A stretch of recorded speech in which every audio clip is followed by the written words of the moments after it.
Our guest in this segment is former delegate and now Berkeley County Commissioner John Hardy. John, good morning to you. Good morning. Good morning. I'm here this morning in my capacity as one of the members of the Berkeley County Republican Executive Committee. Correct. To get a little clarity on how I think this thing should go. But luckily we had Supreme Court Justice Pushkin on this morning, and he kind of cleared everything up for us. So. But very interesting. If there was some type of collusion between Delegate-elect DeSoto and the Democrats after the primary, you guys just broke some state news here. I mean, no one's heard of that before, and that's breaking news. I don't know if Delegate Pushkin misspoke in his timing of when Delegate-elect DeSoto came to them and started talking to the Democrats about changing parties, but that would be a really tough pill to swallow. There was no Democrat on the the voter to be able to vote for up there on the ballot. No Democrat on the ballot, and that's an overwhelmingly red district. And he ran an overwhelmingly red campaign. He did. Yeah. He did. It was like blood red. It was so red. Yes. Right. So what is the Republican Executive Committee in Berkeley County doing right now in regards to this vacancy? Yeah, so I'm here to speak what we are doing. Delegate Pushkin did talk about the Democrats. They've got their list of 3. They have filed with the Supreme Court. The Republican Executive Committee, we have followed our rules. There was a application that was put out on the state party's website. You could go to the state party's website and fill out that application. And then this Saturday, the Berkeley County Republican Executive Committee will meet, and we will review those applications. There have been resumes submitted, and I'm pretty sure that we're going to do some interviews. So we're still talking about that. When they did the senatorial when they picked for the Senate for Senator Trump's place, they did some 15-minute interviews. The last I saw, we had 5 or 6 applicants that have filed applications for that position. So we will do our due diligence. We will meet this Saturday, and we will go through all of the resumes, all the applications. If we put the interviews together, which I think we will, it'd be nice to be able to meet the applicants if we could. And then we will send a list of 3 names to the governor. The governor will then choose one of those names, and that person will most likely be seated as the delegate. And then if someone wants to sue the governor, they can sue the governor. They can sue the legislature. I don't think there's any fallback on the executive committee. We're just doing the job that we are elected to do. Will the current delegate or the former delegate, Don Forst, be one of the 3 names? I'm not sure if the names are public or not, so I don't want to go into that. What about on the Democratic side? Are they public now? I do not know. Okay, I want to go back still on that. Yeah. Did Don express an interest? Yes, Don has expressed an interest. I thought Mike made a little misstep there. He was saying that he thought, or maybe they were saying that I think the seat is vacant. So I believe that Don Forst quit being the delegate in December.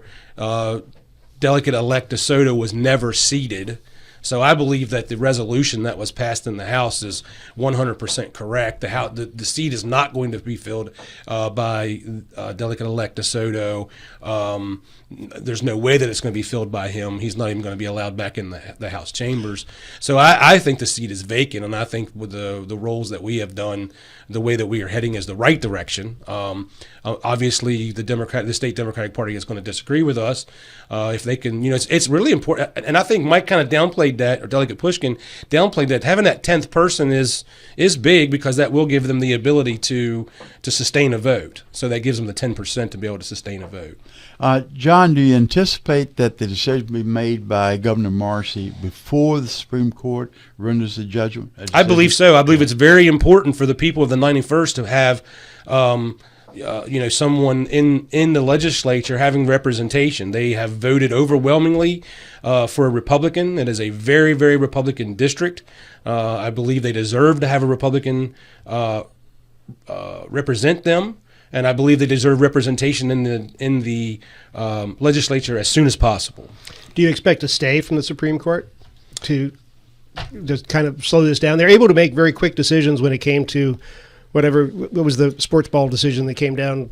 SSAC decision. The SSAC eligibility decision came very, very quickly. This seems to be time is of the essence of this, where they can Yeah, I think that they will act on this very quickly. I think the three names will go to the governor from the Democrats. The three names will go to the governor from the Republicans. I'm not sure if the governor is a lawyer. He's a very smart lawyer. He's a very savvy man. I think he will act quickly, and then they'll let the Supreme Court make their decisions, and we'll let the chips fall where they fall. Is Mike correct at all in regards to the previous law that was passed involving candidates who switch parties? That was a previous law that was passed for a seated delegate, so that was or a seated senator. So that was Senator What's the definition of seated? He had taken the oath of office and had been involved in the oath of office. There is precedent that was set for another delegate who was elected but refused to take the oath of office. Now, but what's the definition of refusing to take the oath of office? He just would not show up and take that. So I'm not sure what exactly you're looking for on definition. I think DeSoto, by his actions, is clearly refusing to take his seat, and that's kind of a little bit of a broad span. But by his actions, what he's done, he has lost the right. He has lost the options to be able to be in the House of Delegates through his physical threats of colleagues. John, as a kind of play on word, I would think those are different, whether someone refusing or someone has lost the opportunity. Those are two different things. And that's Pushkin's case. Yeah. Right. And that's why we have the Supreme Court of Appeals. And, my understanding when they took that vote was, and you weren't part of that because you were already gone from your duty as a delegate, was that, and if I remember reading Pat McGeehan's explanation of it, was that he could not attend because he was on house arrest. Therefore, it's a refusal to report, to take the oath. That seems like a stretch. Well, of an interpretation, because clearly if he could do it by phone, he would do it by phone. I'm not saying he should take the seat, but the interpretation of it to me seemed like a stretch. Well, clearly what I think the most of is the people of the 91st deserve representation, and they deserve representation immediately. That is overwhelmingly a Republican district. They overwhelmingly elected a Republican. So we will send our three names to the governor. That's our job. That's what we are elected to do, is to go through the process, send the names to the governor, and that's what we'll do. And then the governor will see where the chips fall. But I do believe the constituents of the 91st deserve representation as soon as possible. I John, think there's okay, go ahead. As John. far as the semantics are concerned, I think there's a de facto refusal. There's one, if I can refuse to get on an airplane, is one thing. If I threaten the TSA agent and I'm not allowed to get on the airplane, that is a de facto refusal. I have made a choice that I know is going to keep me from getting on the airplane. I see those one as they're on the same continuum. And that's kind of what has happened. Yeah, and I think you've just put that in a much more eloquent way than I could put it. That's exactly how I kind of see it. By his actions, he has put himself in this situation. John, I'm a due process individual, and by that I mean I would like to have all the correct chips in place, and the Supreme Court been involved. You made the point that the 91st deserves representation. They do. You also made the point they deserve immediate or very quick representation. The fact there is a supermajority in Charleston, supermajority in Republican, that to me takes some of the pressure off of the immediacy. If it was a one party, one vote decision making down in Charleston, be one thing. That's not the case. Yeah, I see it a little different, Bill. Those constituents, they deserve to have their say in the legislature by their delegate. That's why we're broken up into 100 different delegate districts, and I believe the people of South Berkeley should have their representation immediately, and I think that we need to act immediately, and I think the governor will. But when there's a conflict between immediate and due process, I, for one, err toward due process. Well, what's right and what's the law can be very much opposites. And in this case, it may be, depending on how this thing works out. The fact of the matter is, in the 91st, there wasn't even a Democrat who bothered to put their name on the ballot. It seems to me to be the wrong thing to do, to have a Democrat in office for that seat, just because in a fit of whatever, a person who won overwhelmingly 70-something% of the vote over a Constitution Party member decides to switch parties because the party that he is a member of is voting him out. Well, and I think there's a great lesson to be learned here. A lot of us in the Republican Party knew of the grumblings that was going on in the 91st. We knew of some of the things that was going on with Delegate DeSoto, and I think, out of respect for someone's opportunity to run for an office, maybe enough wasn't done earlier on in the process. I wish maybe that I would have been a little more vocal in some of the things that were going on through the election and the campaign cycle up there. And I think there's a lesson to be learned here to be able to understand if we see a someone who's running for a political office that may have some problems that need to be dealt with, that maybe we need to try to handle those up front and a little earlier. Yeah, we mentioned that the 91st is very red. As far back as I can remember, it has been a red state. It's very red even when Berkeley County was voting blue, the 91st, or what constitutes the 91st, was very much red. Yeah, Larry Faircloth held that seat for a long time. For a very long yeah. time. Yeah, and his son held that seat for a while. He did. Yeah. He did. John, when you collect 3 names to put on the list, is it a matter of the committee getting together and thinking of 3 people, or is it the community reaching out and saying, hey, I understand there's an opening, I'd like my name to be considered? Yeah, so it's advertised on the state party's website. That's where you go fill out the application. It's your responsibility to fill out the application. Those applications and then are forwarded to the executive committee and its executives committee to take whatever names are in front of them that filled out that application has closed. It closed on Saturday. So the names that we have are the names that we have. And so it's just really our job to take those applications that have been forwarded us from the state party and put those in front of our elected group and go through the application processes, the resumes, interviews, and figure out who are the 3 best applicants for that position, and then send that to the governor. Did you get more than 3 applicants? Yes, we have, I think, 5 or 6. If you don't get 3, do you just call people and say, hey, would you like to round up the 3? Do you have to have 3? Rob, this is the first time I've been involved in this, so I don't know, to be honest with you. I think that they typically, more than 3 people typically will apply, but I'm sure if you got 2 names, you just send 2 names. I'm not sure. There's the application process, and once the application process is closed, it's closed. So if you get, let's say 1 person applies, nobody else applies, and that person, you let's throw out the word maniac, all right? That person's just a deranged maniac. You don't have to send that name forward, do you? You can pick somebody else? I'm sure there's a process for that, but I honestly cannot answer that. It's the first time that's a Johnny O question. He's been through this quite a few times, I'm sure. So. Do you bring people in for interviews when you whittle your list down, or to whittle the list down? Everyone that's on the list, if we do an interview process, everyone that's on our list will get a chance to interview. Okay. It'll be a very fair and open process. How many members of the committee are there? I think there's 8 or 9. Do you all get an equal vote? Yes. I may be wrong with this. If I am, a lot of folks going to jump in and tell me I'm wrong. But when Hannah Gefford was appointed as temporary senator, I think hers was the only name forwarded to the governor. To replace John Unger? To replace John Unger. That's what I remember. Again, I may well be wrong on that. So, assuming that y'all prevail and that the 91st is filled with Republican, does that mean that the Democrats in the House essentially have no voice? No, they still can stand up on the House floor and give their speeches, and they can let out their zingers as Delegate Pushkin did so eloquently this morning. Mike's a friend, and Mike, he really knows. He does not like divisive language. Yeah, Mike's a smart guy, and he's been around for a long time. And he is the chair. He's the state chair of the party, and that's his job to whip up, and this is Mike's doing his job. To whip up, and anytime he can poke the Republicans in the eye, he's doing his job, and I don't fault him for that at all. But I wouldn't say that they don't have a voice. They can still stand up. They can give their floor speeches. They can oppose any legislation. They can do whatever.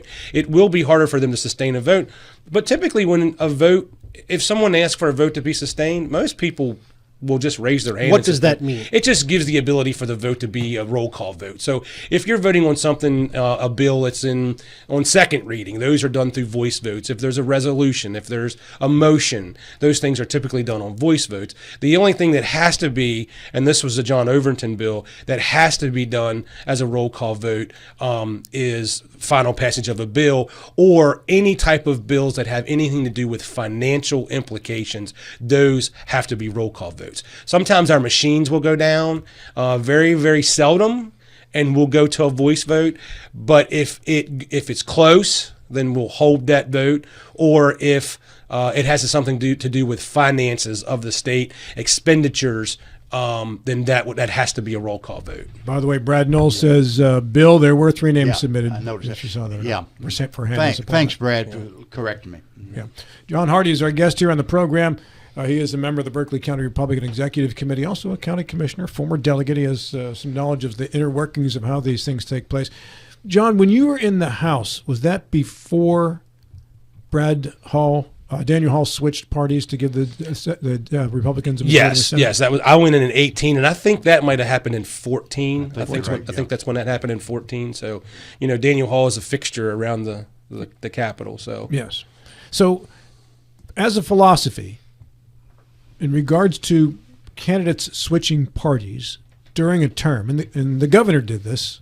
Governor Justice obviously did it at the top of the list of people who've done it in this state. Do you think that should be allowed to take place during a term after you've been elected from one particular party?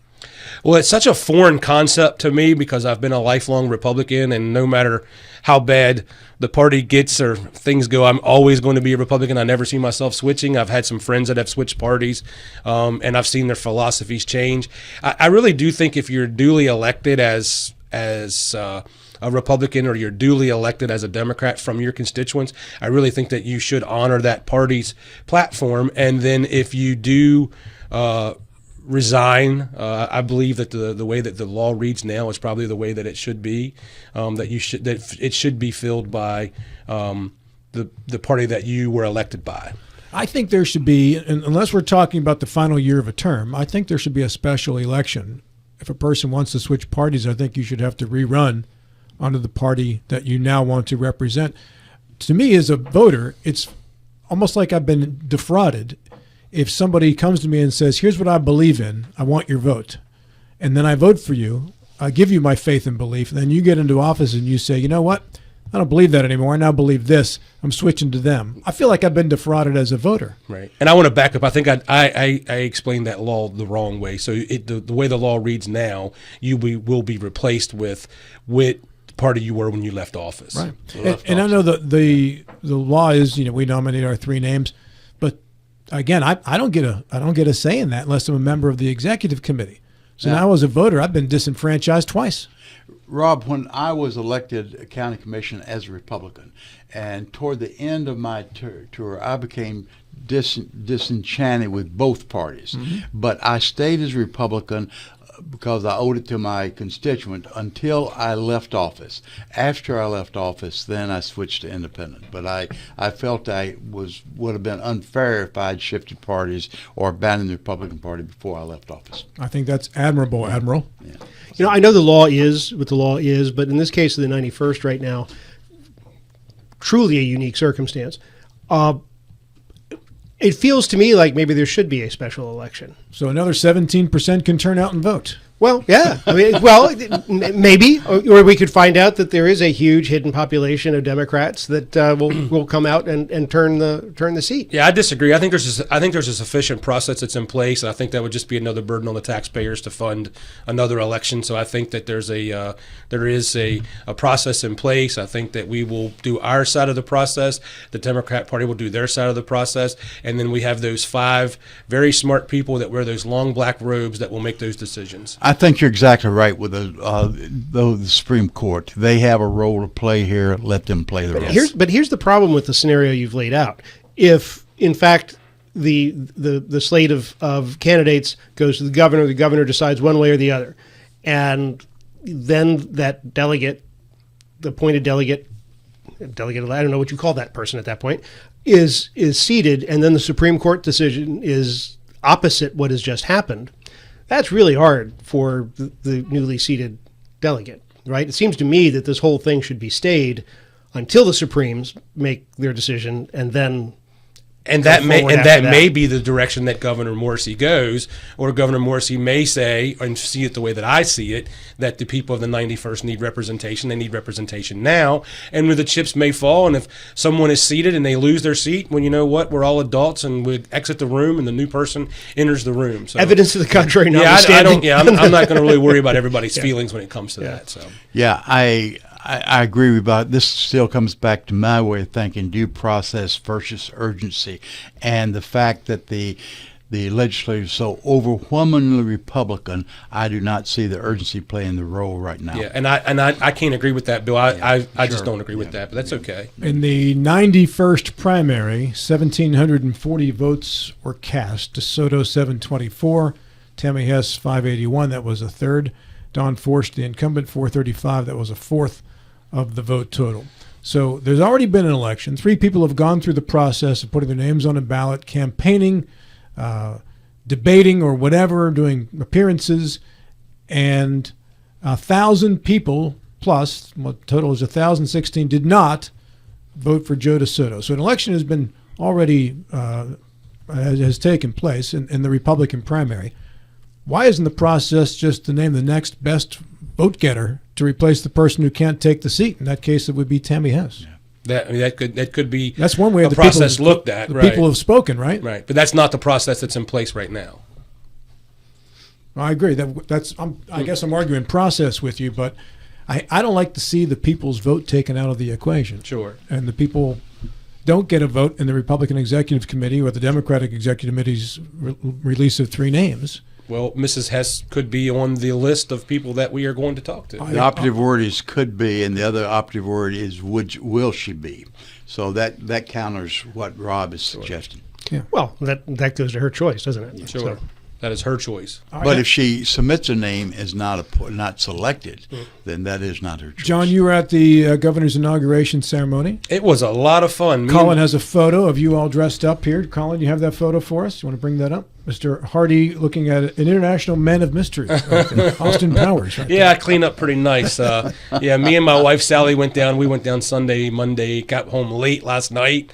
Went to all the governor's festivities. There was a morning prayer breakfast that was very well attended at the Cultural Center, and then we went over to the inauguration and the swearing-in ceremony, and it was all the pomp and circumstance, and it was a really cool thing to be a part of. We saw all of the state officers sworn in, the governor sworn in. Heard the governor's speech. I was very, very excited.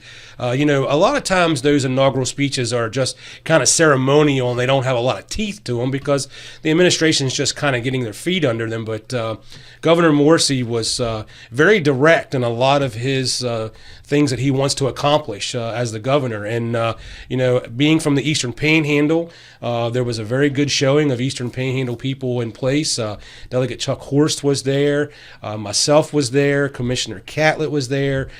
Commissioner Boyd was there. There was 3 commissioners from Jefferson County, Commissioner Stollifer, Majdi, and Keys. So we were, it was a good, a lot of people from the Eastern Panhandle speaking about, the governor speaking about locality pay and trying to get everything competitive. So I recommend people to go back and listen to that speech. John, thanks for coming in, man. Thank you. Thanks, Appreciate John. it very much.